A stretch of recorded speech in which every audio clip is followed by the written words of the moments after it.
Hello বন্ধুরা, আমি রোজার আগে ঘুমিয়ে পড়েছিলাম এবং ঘুম থেকে উঠতে দেরি হওয়ায় কবুতরকে খাবার দিতে পারি নাই।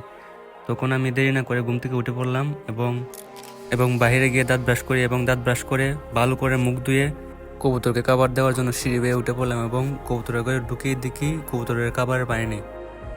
পানির পাত্র নিয়ে পানি আনার জন্য বাইরে চলে গেলাম। বাহির থেকে ফিরে এসে কবুতরকে পানি দিলাম এবং পানি দেওয়ার সাথে সাথে দেখলাম সব কবুতরগুলো একসাথে জড়ো হয়ে পানি খেতে লাগলো। তারা খুবই তৃষ্ণার্ত ছিল।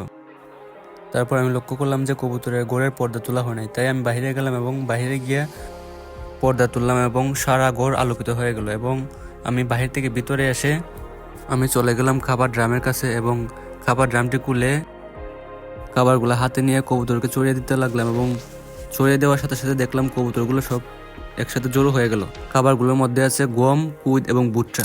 হ্যালো বন্ধুরা, আমি কোয়েল পাখি এবং মুরগি পালন করে থাকি। আপনারা যদি লাইক এবং সাবস্ক্রাইব করেন তাহলে পরবর্তী ভিডিওতে আমি কোয়েল পাখি এবং মুরগির ভিডিও খুব শীঘ্রই আসবে।